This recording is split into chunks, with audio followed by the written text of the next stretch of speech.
হলো। জুলাই আন্দোলন, ছাত্র জনতার অভ্যুত্থান, হাসিনা সরকারের পতন, পলায়ন, অন্তর্বর্তী সরকার গঠন, সবকিছুর এক বছরের হিসাব নিকাশ শুরু করতে পারি এখন আমরা।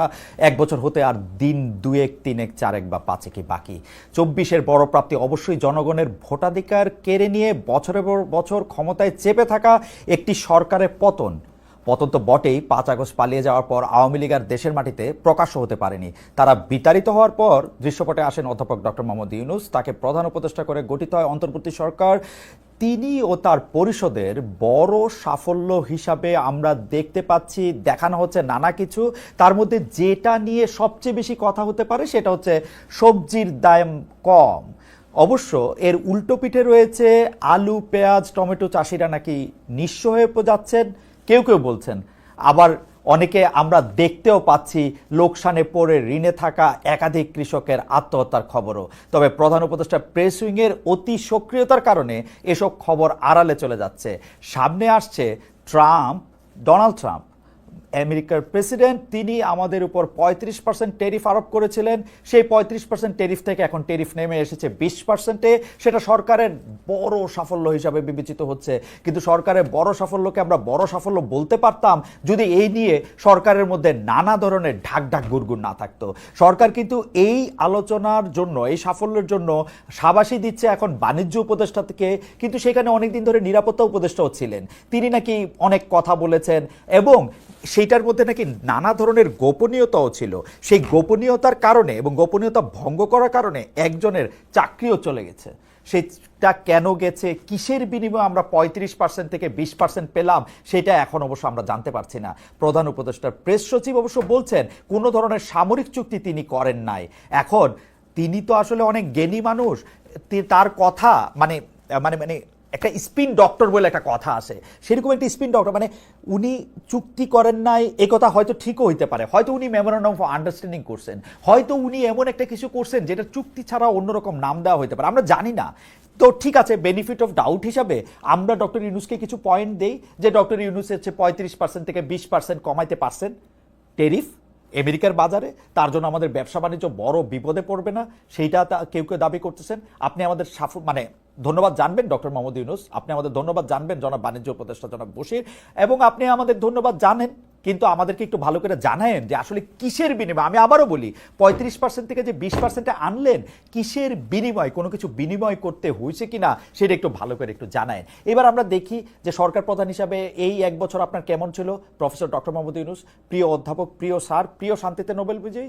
আমি দেখতে পাচ্ছি বা আমরা দেখতে পাচ্ছি ক্ষমতায় আসার পর ডক্টর মোহাম্মদ ইউনূসের গ্রামীণ প্রতিষ্ঠানগুলো বা তার সামাজিক ব্যবসার শাখা প্রশাখাগুলো যে উত্থান, তা নিয়ে অনেক অনেক গণমাধ্যম, সামাজিক মাধ্যম, কিন্তু পরিচিত গণমাধ্যমের মধ্যে নিউ এজ বিশেষ প্রতিবেদন প্রকাশ করেছে, যাকে আমি বলছি কনফ্লিক্ট অফ ইন্টারেস্ট। একটু চোখ বোলান, এর মধ্যে রয়েছে গ্রামীণ ইউনিভার্সিটি অনুমোদন, গ্রামীণ এমপ্লয়মেন্ট সার্ভিসের জনশক্তি রপ্তানির লাইসেন্স পাওয়া, গ্রামীণ টেলিকমের ডিজিটাল ওয়ালেট চালুর অনুমতি।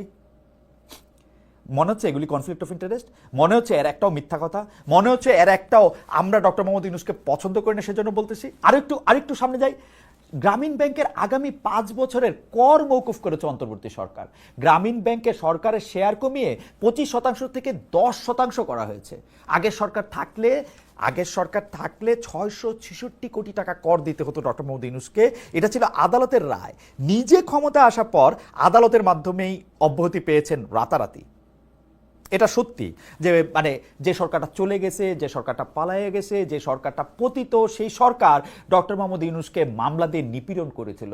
কিন্তু তিনি নিজে ক্ষমতা আসার পর রাতারাতি যে মামলাগুলি থেকে অব্যাহতি নিলেন, সেটা আইন মেনে, নাকি সাবেক প্রধানমন্ত্রী শেখ হাসিনা সরকারের মতোই ক্ষমতায় এসে রাষ্ট্রপক্ষ হওয়ার সুবিধা নিয়ে সব প্রত্যাহার করিয়েছেন? অথচ নতুন বাংলাদেশ, নতুন বন্দোবস্তের উদাহরণ তৈরি করতে ডক্টর ইউনূস মামলায় লড়ার ঘোষণাও দিতে পারতেন।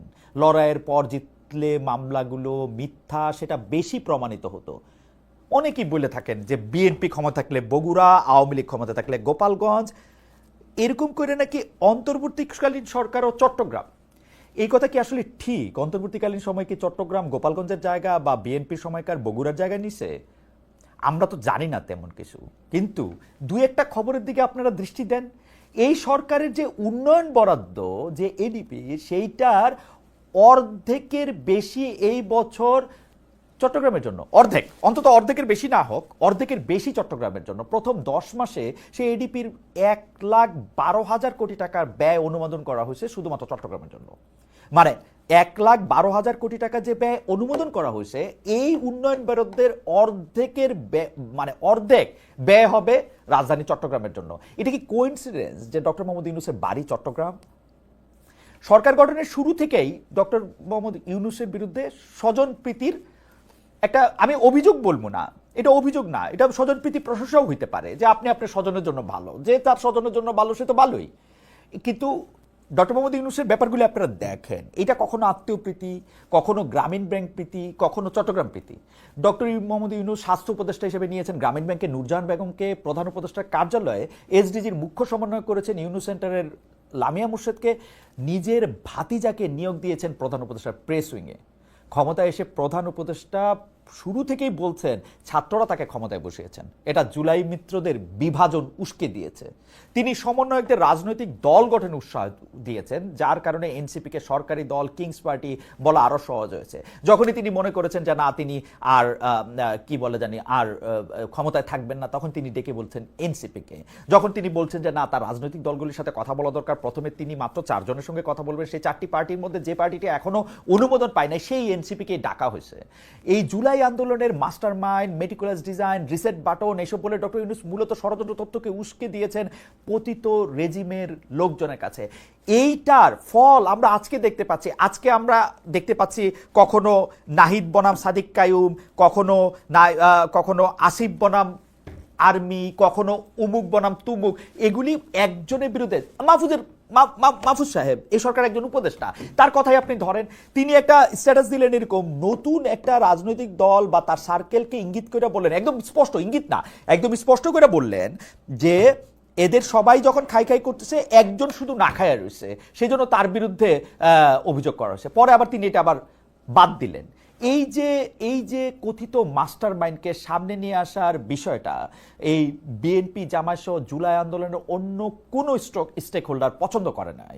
কোনো অস্থায়ী সরকার, তত্ত্বাবধায়ক সরকার, খেয়াল করেন, কোনো অস্থায়ী সরকার, তত্ত্বাবধায়ক সরকার, জরুরি অবস্থা সরকার কখনোই জাতীয় নির্বাচন নিয়ে কোনো অনিশ্চয়তা তৈরি করে নাই।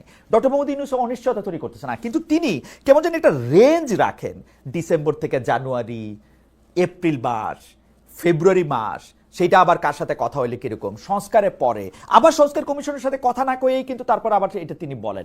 আসলে যখন যেইখানে বৃষ্টি হচ্ছে তখন সেখানে ছাতা ধরার একটা প্রক্রিয়ার মধ্যে তিনি আছেন। মানে আবার আরেকটা জিনিস খেয়াল করেন যে ধরেন যেই সরকার, আগের সরকার, তাদের কিন্তু এক ধরনের ভালো পিয়ারের দরকার আছে, কারণ তারা জনগণের কাছ থেকে ভোট পাবে না, ভোটের জন্য যাবে না। তাদের যত বেশি ভালো পাবলিক রিলেশনস, যত বেশি ভালো কথা বলা যাবে, তত তাদের জন্য এরকম সুবিধা। সেই জন্য তারা পিআর উইংকে খুব স্ট্রং করে। ডক্টর মোহাম্মদ ইউনূসের কি আসে যায়, উনি কেন এরকম পপুলিস্ট হতে চান, তিনি কেন পিআর দিয়া শুধু ভালো হতে চান? এমন পপুলিস্ট কথা এমন অনেক সময় তিনি বলেন যেগুলির মধ্যে দিয়ে পরে তিনি এর করতেও পারেন না, এর থেকে আবার ফিরাও আসেন। গত বছর ঈদের সময়, গত বছর না মানে 1 বছর হয় নাই আর কি, এরকম একটা সময় ঈদের সময় রোহিঙ্গারা আগামী ঈদ ওইখানে করবে এরকম কথা মনে আছে তো, এখানে একটা করিডোর করবে এই কথা নিয়ে তারপর অনেক যখন আলোচনা হয়েছে তখন তিনি বললেন সবাই নাকি সর্বত মিথ্যা কথা বলতেছে। জাতীয় নির্বাচন নিয়ে কথায় আসি, জাতীয় নির্বাচন নিয়ে আসলে জাতীয় নির্বাচন নিয়ে এক ধরনের মানে আমরা জাতীয় নির্বাচন নিয়ে এক ধরনের, আমি এটাকে কেমনে বলি, জাতীয় নির্বাচনে এক ধরনের অনিশ্চয়তার কথা আমি কেন বললাম, কারণ হচ্ছে অনেক মানুষই এই প্রশ্ন করতেছে নির্বাচন কি যথাসময়ে হবে।